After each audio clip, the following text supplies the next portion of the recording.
Os psiquiatras insistem que um rastreio de saúde mental seria benéfico para todos. Mas será que isto é verdade? E quais são os riscos?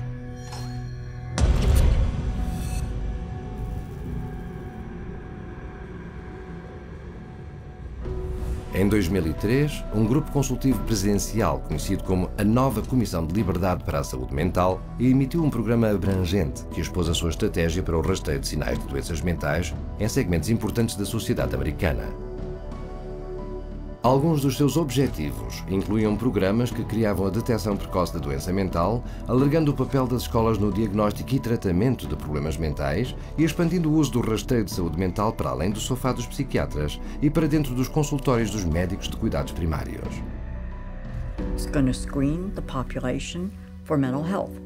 The whole population. They're going to do it by stages, starting with school children, of course. Até agora, os rastreios de saúde mental obrigatórios ainda não são uma realidade, exceto para alguns pequenos segmentos da sociedade. Um deles é o mais indefeso e frágil de todos: as crianças acolhidas. A child goes into foster care, they label the child with some kind of a psychological problem. The child is immediately sent to therapy. Well, the therapist will say, well, I believe the child needs to be on something. So they recommend that the child see a psychiatrist to have the drug administered. Out of the 60, 65 families that I see, easily 90% of the kids they have the mental health diagnosis to begin with. If they get it from a psychiatrist, it almost always comes with meds. And I think that we see identified as at-risk kids in the community, and we see some of the most intense situations. And a lot of them are on 4 or 5 different meds. I've seen children that the day they're taken out of their parents' custody and placed into state custody actually seem happy, healthy, vibrant, energetic. And then, 2 months later, after they've begun taking these medications, they are very slow. They are zombie-like, is the best way to describe it. Atualmente, todas as crianças que entram no sistema de lares de acolhimento do Texas recebem um rastreio de saúde mental. O resultado: 60% da população de crianças, ao cuidado do Estado, é diagnosticada e posta a tomar pelo menos uma droga psicotrópica, incluindo algumas crianças tão jovens como 3 anos. E é pior noutros estados. Em Massachusetts, por exemplo, 2/3 das crianças que estão ao cuidado do Estado estão a ser tratadas por uma doença mental. Nacionalmente, os filhos de criação estão a ser drogados com o triplo da velocidade das crianças na população geral.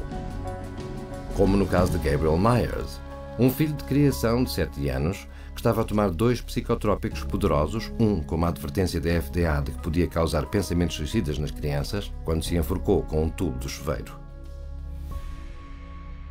Outro segmento do mercado é o dos soldados que estão no ativo, que são regularmente rastreados em clínicas militares, rotulados com um distúrbio mental e aos quais são dadas drogas poderosas e potencialmente indutoras de violência. Iraq wasn't like Vietnam. There weren't illegal drugs everywhere, but there were drugs everywhere because, every guy on post, they knew all they needed to do was go down and see the combat stress unit, the shrink, and he was the drug dealer on post for us. Almost everybody that saw the body or experienced the event were put on some sort of psychotropic medication. Some bases where my friends were at, my fellow veterans were at, everyone, the whole platoon was on drugs. I would say about 75% of active duty military is addicted to some type of psychotropic drug. You can walk around a military barracks and you ask someone for some Prozac and somebody's got some Prozac or some Xanax or some Zoloft. I've got friends who were in the Army with me who are now dependent on Zoloft and psychotropic drugs just because they got used to it in Iraq and they didn't ever want to get off it, and now they're dependent on it and addicted to it. We have huge numbers of military people on antidepressants, and instead of the suicide rate going down, which you'd expect if the drugs were effective, the suicide rate is going up. This last January, we had more soldiers commit suicide than we had die in combat. And what's not being brought out much yet is the fact that the large majority of these soldiers were on these drugs. We're drugging the military at a rate we've never, ever seen before. E isto é só o começo. Os programas de rastreio de saúde mental para militares estão planeados para 43 clínicas em 15 bases nos Estados Unidos, Alemanha e Itália. Estudos revelam que tanto como 12% dos que servem no Iraque e 17% no Afeganistão estão a tomar algum antidepressivo ou comprimido para dormir. Um total de 20 mil membros do serviço. Mas este número não é nada comparado com o número de grávidas ou mães recentes que poderiam ser postas a tomar drogas se as leis de rastreio psiquiátrico obrigatório para elas viessem a ser aprovadas. And when a woman is pregnant, right during the pregnancy, specifically right afterwards, her hormones are changing and sometimes raging. And to screen them and call it mental illness, if they have any type of emotional issues in any way, shape, or form, is utterly ludicrous. Mesmo sem ser obrigatório por lei, as mulheres grávidas poderão ser objeto de rastreio de doença mental. E sem sequer o saber.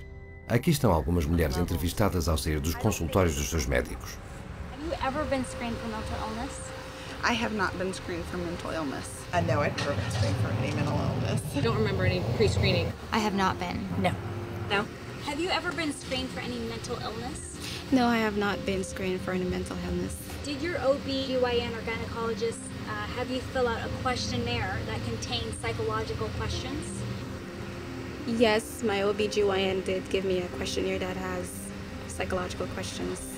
I've never been screened for mental illness. Yes, I would say the first time I went to see my OB/GYN, I did fill out questionnaires about even family medical history, my medical history, my mental state. I've not been screened for any mental illness or depression.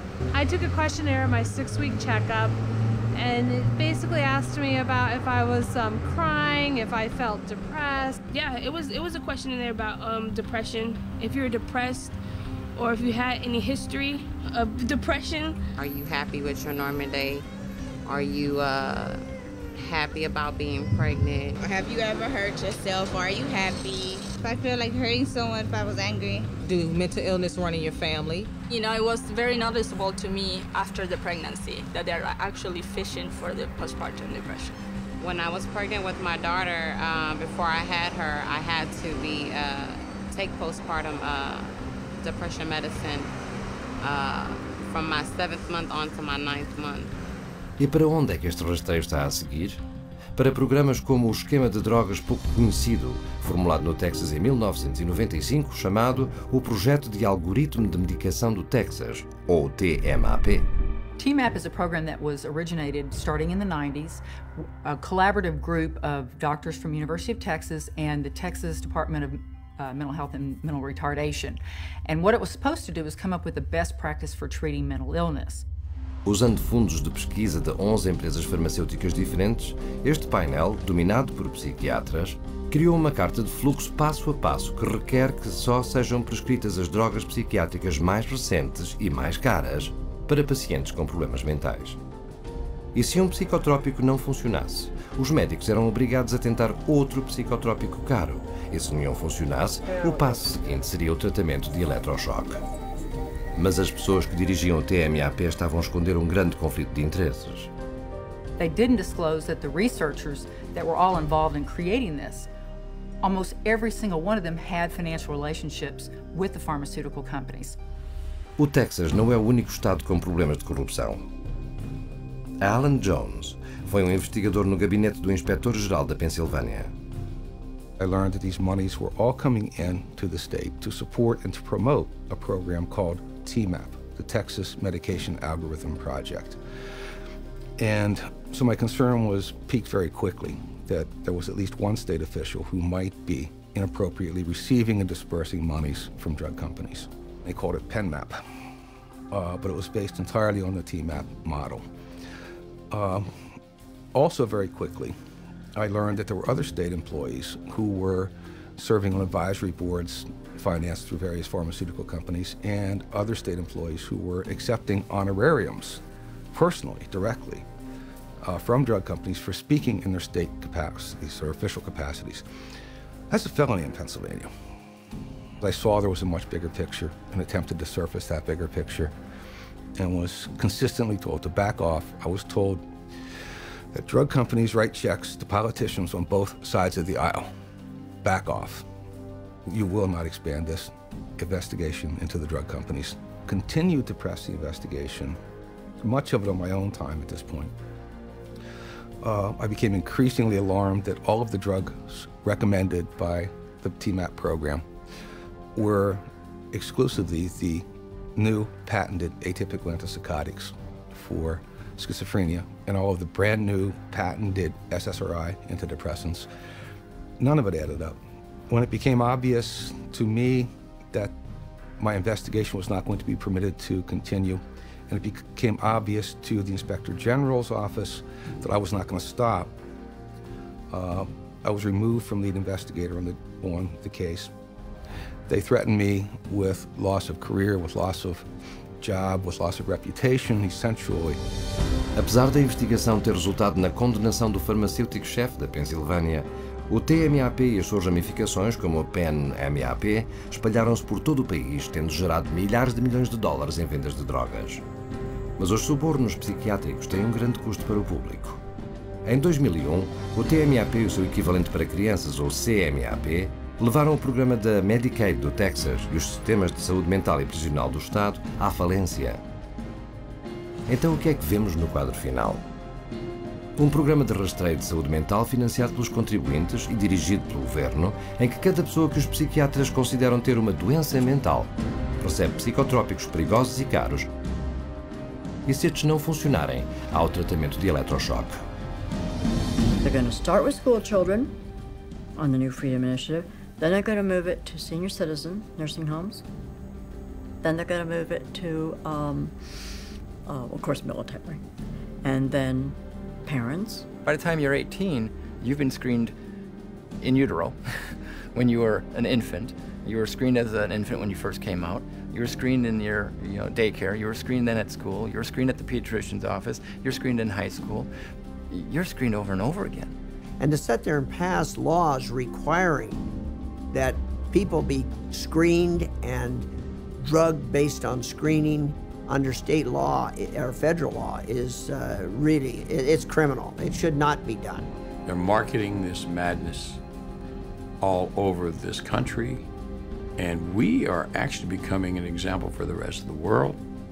So we're, again, the poster child, if you will, and so the rest of the world is spending more and more on drugs.